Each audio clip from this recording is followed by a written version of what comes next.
ஆப்பம் பண்ணுறதுக்கு நான் இன்றைக்கி 1/2 கிலோ வந்து பச்சரிசி எடுத்திருக்கேன். அதாவது 2 கப் வரும். 1 கப் வந்து 250 கிராம். ஸோ நான் 2 கப் வந்து இன்றைக்கி பச்சரிசியும் 1 டேபிள் ஸ்பூன் அளவுக்கு உளுந்து எடுத்திருக்கேன். இது ஆப்ஷனல் தான், வேணும்னா சேர்த்துக்கலாம்.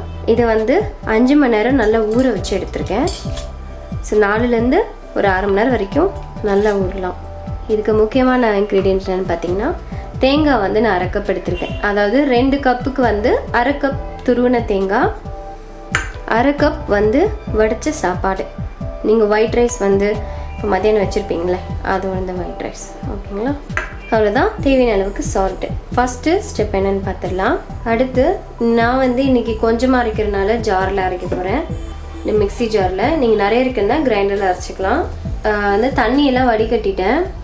தண்ணியெல்லாம் வடிகட்டிட்டு நான் ஜாரில் ஆட் பண்ணிக்கிறேன். எல்லாத்தையும் சேர்த்துக்கோங்க. இல்லை, ஃபஸ்ட்டு இது மட்டும் இல்லை, நைஸாக அரைச்சி எடுத்துக்கோங்க. பாருங்கள், இந்த அளவுக்கு நைஸாக வந்து அரைப்படணும். இப்போ அடுத்த ஸ்டெப் வந்து அடுப்பு பற்ற வச்சுக்கோங்க.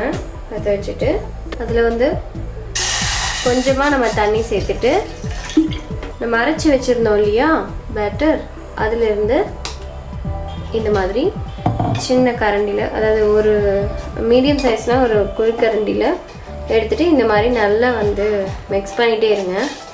சிம்மில் வச்சுக்கோங்க.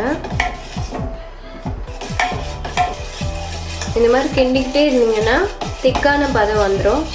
இந்த மாதிரி கட்டி பதம் வரணும். அந்த அளவுக்கு நீங்கள் வந்து சிம்மில் வச்சு நல்லா இந்த மாதிரி சுற்றிட்டே இருந்தீங்கன்னா கட்டி படாமல் இந்த மாதிரி அழகாக வந்து. அவ்வளோதான். ஸ்டவ் ஆஃப் பண்ணிக்கலாம். ஆஃப் பண்ணிவிட்டு இதை வந்து ஃபேன் காற்றுல ஆற வச்சுருங்க. இது ஆறினதுக்கப்புறம் அரைங்க. ஏற்கனவே அரைச்சி வச்சுருந்தோம்ல பேட்டர், அதை வந்து ஒரு பவுலில் மாற்றிக்கலாம். நம்ம ஏற்கனவே வந்து எடுத்து வச்சுருந்தோம்ல 1/2 கப் வடித்த சாதம், 1/2 கப் துருவன தேங்காய், அதுக்கப்புறமா நம்ம வந்து இந்த பேஸ்ட் மாதிரி ரெடி பண்ணி வச்சுருந்தோம் இல்லையா மாவில், அது இல்லை கொஞ்சமாக தண்ணி சேர்த்துட்டு நல்லா நைஸாக அரைச்சி எடுத்துக்கோங்க. பாருங்கள், இந்த மாதிரி நைஸாக அரைச்சிக்கோங்க. ஏற்கனவே நீங்கள் மாவு அரைச்ச மாதிரி நைஸாக. அவ்வளோதான். இப்போ இதையும் அந்த நம்ம மாவு எடுத்து வச்சோம் இல்லையா பவுலில், அது கூடவே சேர்த்துக்கலாம். மாவு தோசை மாவு பதத்தை விட கொஞ்சம் தனியாக இருக்கணும். அப்போ தான் ஆப்பம் நல்லா வரும். தேவையான அளவு உப்பு போட்டுக்கோங்க. நான் 1/4 டீஸ்பூன் போட்டிருக்கேன். அப்புறம் 1 சிட்டிகை அளவுக்கு ஆப்ப சூடா. இது நீங்கள் வேணும்னா போட்டுக்கலாம், இல்லைனா வேண்டாம். இது எல்லாத்தையும் நல்லா மிக்ஸ் பண்ணிக்கலாம். இந்த பதத்தில் இருக்கணும். இது வந்து மூடி வச்சுட்டு ஒரு 8 ஹவர் நல்லா வந்து குளிக்கணும். அப்போ தான் வந்து ஆப்பம் நல்லா சாஃப்டாக வரும். இது நம்ம அடுத்த நாள் காலையில் செய்யும்போது காமிக்கிறோம். ஆப்ப மாவு வந்து ரெடி ஆயிடுச்சு. 8 ஹவர்ஸ் நல்லா வந்து ஊறி இருக்குது. பாருங்கள், இந்த அளவுக்கு பதத்தில் இருக்கணும். இப்போ நம்ம இதில் வந்து ஒரு முக்கியமான இன்க்ரீடியன்ட் வந்து சேர்க்க போகிறோம். அதாவது 1 டேபிள் ஸ்பூன் வந்து சுகர் சேர்த்துக்கோங்க. ரொம்ப டேஸ்ட்டாகவும் இருக்கும். உங்களுக்கு வந்து அப்பமாவை நல்லா மொறுவலாகவும் கலராகவும் இருக்கும். லைட்டாக க்ரீஸ் பண்ணிக்கலாம். லைட்டாக, ரொம்ப கிடையாது.